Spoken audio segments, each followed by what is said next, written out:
Hello and welcome to another episode of Madhu Decodes. Today I have Rishi here who has done an AI audit which resulted in actually employing more people. Rishi Gupta is a founder of 25 Tera Watts, a clean energy AI and automation studio. He has been helping renewable energy industries as an AI consultant, and he's soon adding a lot of other industries in his portfolio like construction and infrastructure businesses as well. As a founder, engineer and father, Rishi brings a long-term lens to everything he builds. I think he has strategic viewpoints in his mind. His work sits in the intersection of clean energy, AI, human responsibility, focused on growth, and overall, I think saving energy everywhere. Saving energy in humans, saving energy in energy sector, saving energy in processes, optimizing. So I think he's the clean-cut AI energy man. Thank you, Rishi. Thank you for being here in this podcast. Thank you. It's a very humbling feeling being on this podcast, and I'm really honored to be here. Thank you. Hoping to share some knowledge and my experience of how I've done what I've done, and hoping that it would be useful for your listeners and other people in the world as well. So Rishi, if you could help us understand what kind of industry it was, what kind of company, and what was the problem statement you started doing your AI discovery or feasibility analysis on. So Rishi, I can understand that your client has been in the energy sector. Their job is to actually collect a lot of data from their potential clients, go through the data, analyze what kind of energy conservation or proposal they have to do, and based on that, they supply equipments for energy conservation and sustainability. This is my understanding. Yeah, they are one of few companies that help high energy usage companies to reduce their carbon footprint, help them generate energy on the site itself. Okay. So this client essentially is quite unique in the way that they operate. They do the whole thing end to end. They understand how much energy is being used by the company. They will look at the site, and based on the requirements of the site, they will put in or install equipment.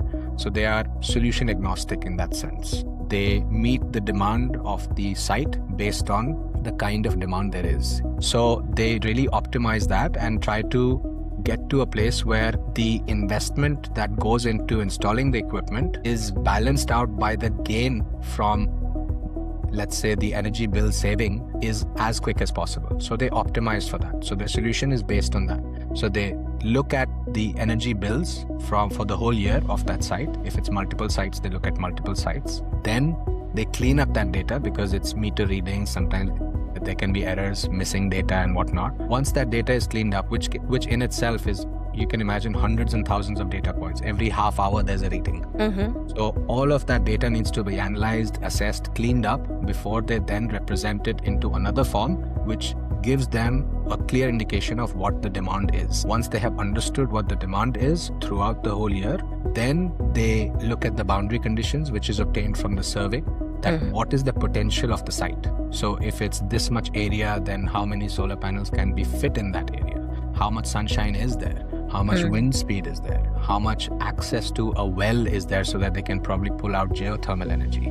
How much access to, let's say, if there's a water treatment plant nearby, then they'll have access to sewage. They can generate biogas and so on and so forth. So they look at all of these parameters and then come up with that proposal, which is based on understanding the demand, understanding the boundary conditions, and what would be the optimum mix of solutions to provide that to meet the demand within the boundary conditions. So it's a very involved, technically demanding process that they go through even before any money is exchanged. So that is the process that we ended up optimizing for them. So there is so many opportunities to optimize that process and bring that sales cycle even shorter, that it's amazing. Because what this has done is created that momentum.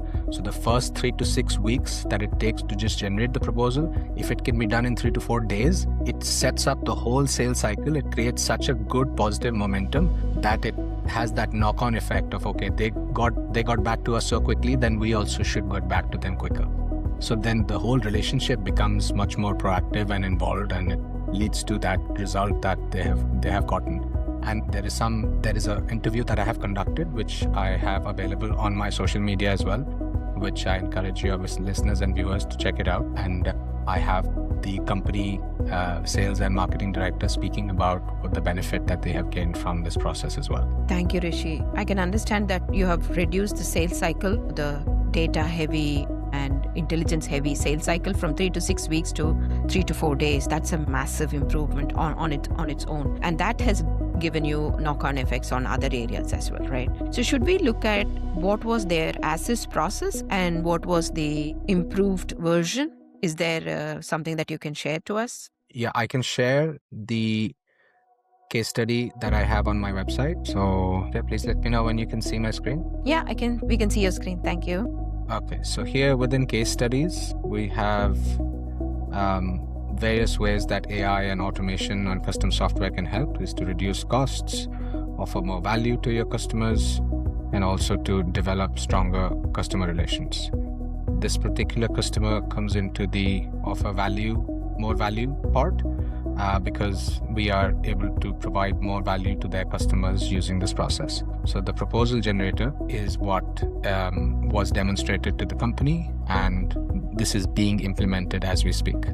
So this is an example. These are all fictitious figures. These are not real values. So if for the GDPR purposes, I am giving the caveat that this is not real data. This is only example for illustration purposes.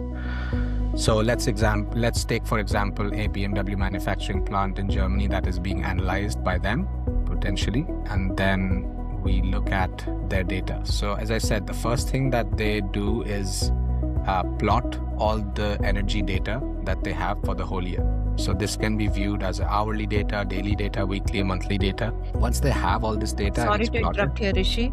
So you're saying this particular block of data, they would have probably done it in their as-is process with Excel sheets. Yes. So Okay. in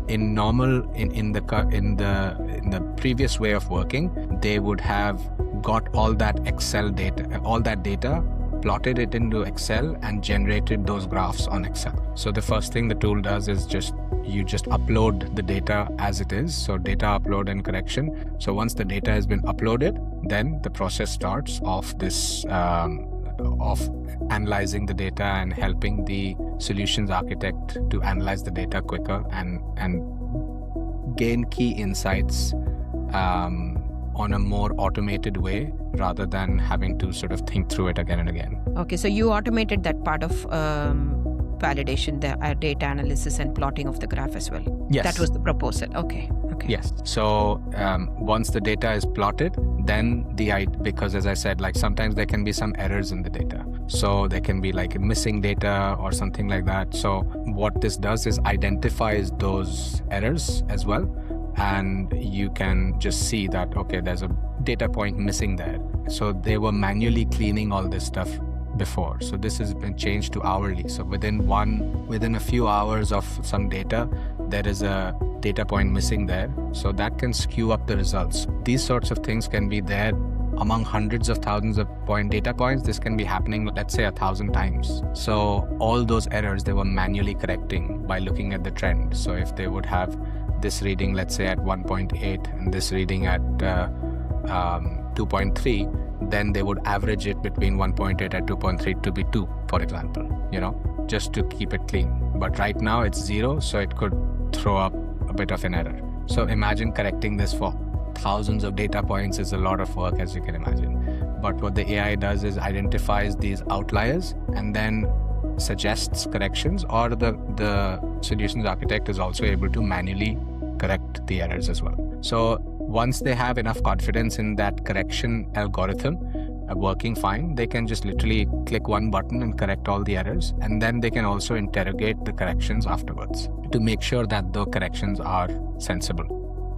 So you save time in two places already. So one is generating the analysis data itself, and second one is correcting the missing data or any anomalies. Yeah, exactly. So initially they were thinking that we'll just do this. So because they said that even this is taking so much time, just that analysis part, that they were thinking we'll just start with analyzing and correcting the data. And once we start implementing the whole solution, that will be phase one. Phase one will be just showing that corrected data, how much time that is saving on its own. Like you said, that in itself could be a project on its own, definitely. But So we have gone further in sort of creating that whole proposal generation process into the 3 to 6 week process, taking 3 to 4 days. But that first part of data cleanup, let's say, is taking half a day. That could happen in minutes. So, so this is all step-by-step optimization of different parts of that process to gain the ultimate time save. Once the data is cleaned up, then it's plotted in another fashion, which is hours of use versus how much energy is being used. So let's say something like a high, so it's an automotive industry, so it's like a high, so let's say there's a press. So the press is being used not all the time. It is being used probably for, let's say, 50 hours in a year. It's being used, so high amount of energy usage for a small amount of time. And let's say the light bulbs and heating and cooling and all that stuff is on for a long time. So a small amount of energy usage is happening for a large amount of time. So typically any industry, any company, anywhere, even a house, you would typically find this, that high amount of energy is used for a small amount of time and low amount of energy is used for a large amount of time throughout the year.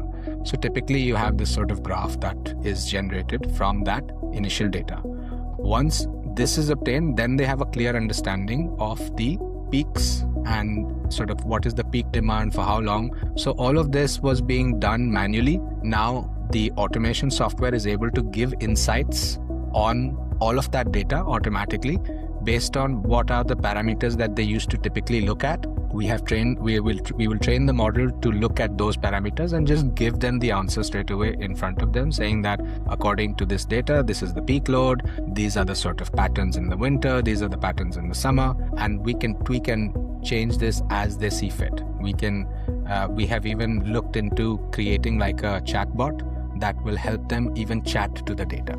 They can literally talk to the data using that. So that's like step 1.1. 1.1 was cleaning up the data. 1.2 is just representing the data in a way that gives them all the insights and understanding of the demand side of things of the site. Okay. Once that is done, then we get data from the site itself. So instead of relying on a survey, we can get a lot of data from things like Google Maps. And Google Maps can give us a lot of the information that is needed for exploring how much energy can be actually created on the site. So for that, to understand the solar energy potential, we can look at weather patterns, we can look at sunshine in that part of the world, we can look at the direction of the sunshine, the site, if it has sloped roofs, if it has flat roofs, how the solar panels need to be placed, if the solar panels can be rotating. All sorts of things can be done, but for that you need to know what is the actual potential. If you're in an area where it rains all the time and it's cloudy, your solar potential will be a bit compromised. So just to understand that potential of that site in terms of solar, whether it's geothermal, solar, wind, soil, all of these factors that we can get data from, like there's satellites that are gathering data about the planet all the time. But this data is not being harnessed. This is freely available data. So a lot of this data we are using in this situation and harnessing it so that the dependence on the survey for them to do a survey of the site is reduced, especially in the phase that they've not got paid for it. They're just generating a proposal, they've not got any money for it. So to just explore the potential of the site without doing a survey, how much information we can get to get that potential is the main goal of this step 2. And thank you, Rishi. So you're saying after analyzing data from their prospective clients, they normally plot it, and that was step 1. They plot it, they understand the energy usage in the first place. Yeah. The step 2 is your company is also understanding how much energy can be created in the client site themselves, for which they would have normally used some other manual process by way of collecting data through surveys, right? Survey. They probably would have surveyed, then some Yeah. questions, get collected data. But what you're doing instead is proposing that we use existing data from Google Earth or any other existing systems that are actually useful for generating intelligence insights into how much energy can be generated on site, right? Correct. So that is a massive step forward, even in the sales process themselves. So that's a great improvement. Yeah, you can imagine like having to conduct a survey, knowing what information you need to gather, then going there, there's staff involved, there's equipment involved, there's the transportation cost involved. And that has a cost to the planet as well. If you come to think of it, that is a carbon intensive activity on its own to just gather that data. So the less we can have dependence on that, especially in this phase where they're just providing a sort of wet finger estimate proposal, in that case, conducting a survey is a little bit over the top. So in most situations, we want to give them the opportunity to not have to do the survey and get a good idea of what the potential of the site is. And some of this can be done by asking the client some questions as well. That's massive saving. Thank you, Rishi. No worries. And so this basically just defines the boundary conditions of what you're operating in. And once you have a good understanding of that data that you have obtained from, let's say, Google Earth, and if you conduct a survey, you can upload that information into this tool as well. And what the tool does is then summarize and gather all that intelligence and provides the output to say what is the actual potential, energetic potential of this site. So as I said, not depend on the survey and then get those insights about what the potential of the site is. So we have understood the demand of energy.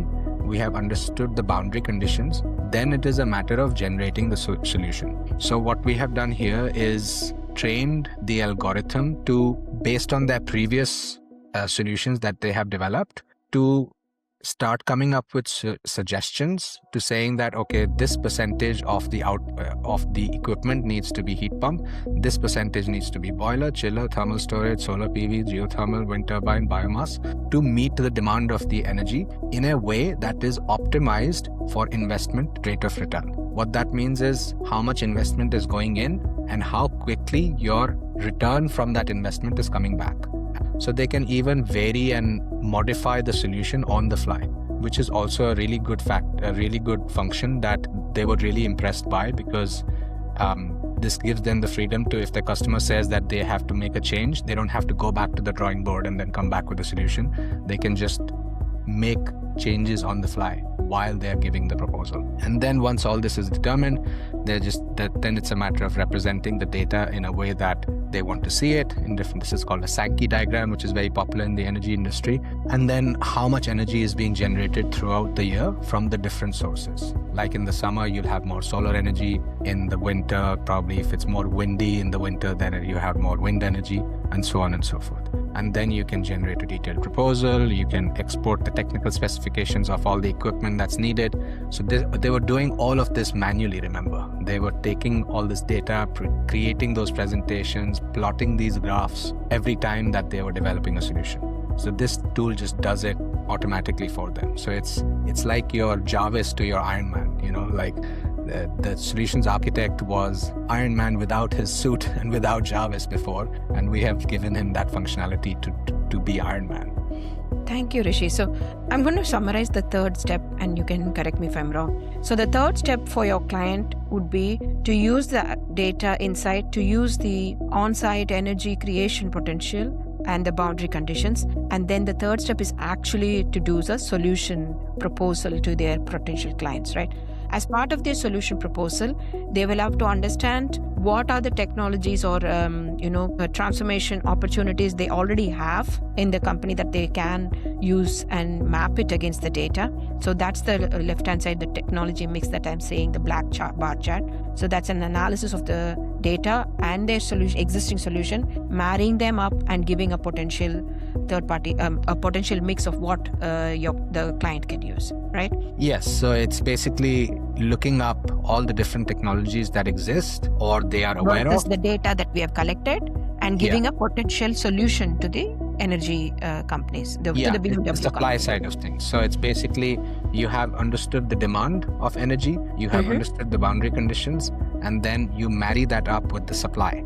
So the third step is to understand the solutions they can implement and also calculate the ROI for each one of those solutions. And then you present it to the customer. Yes. How did this end up in creating more jobs? How are they actually increasing jobs? So once they understood the aspect of possibilities, once they recognized that really we looked at one process and we optimized it down from weeks to taking days, so that made them think that there's so much more data that we are not leveraging. So they realized that if they invested into this idea of utilizing AI and utilizing their data better in creating more tools that they can come up with on their own. So that's what they got them thinking, that we can start recruiting people who are proficient in AI, who are proficient in software development, who are proficient in managing data. And we can, from that, extrapolate what more can be done. So let's get more people in and they can explore those opportunities internally. But they just recognizing that the opportunity was so massive made them think that if we can do so much in so little time with talking to one person like me, how much can we do if we employed people and then looked at it as a long-term investment? Thank you, Rishi. So I can see that potentially two areas might have sprung up for employment, right? One, you've just explained AI team. So they're having an in-house AI team to look at other parts of their business processes and automate. So that's a good step forward. So that's created more jobs in the AI sector itself. And I think two, within their own energy sector, they might be able to employ new sets of solution architects or new work streams where they can churn more proposals, gain more clients, right? So they can go massively in scalability. So I think there are two aspects of employment that they can actually multiply. That's exactly it. Like, not only did we end up creating a tool that in itself creates value, we have created an opportunity for the business to employ people that then produces even more values. And the sales and marketing director has talked about it in the testimonial that they have provided and the video that I've recorded as well. Thank you, Rishi. This was a very insightful conversation. Actually, mind-blowing to see the numbers, mind-blowing to see how much saving you've brought in. It's massive. I think with this case study alone, we can see how much potential AI can bring in and what are the transformations and scalability opportunities each of those companies might have. Thank you for coming on. Yeah, I think we have to keep exploring more in this area itself because there is massive potential. Absolutely. And the best part, just before we close, like what I found the most interesting benefit of the journey was the fact that there were so many unintended positive consequences. Like, I didn't think that they will end up employing people. There was no predetermined sort of goal to generate jobs from this. Like, that generating jobs was an unintended outcome of the whole process. And there were so many of these unintended outcomes that are so scalable that for me, that was the most interesting part. I think so too. So there are intended consequences that we started feasibility analysis and optimization for, but you ended up seeing much more than that, right? That's the potential. Thank you so much, Rishi.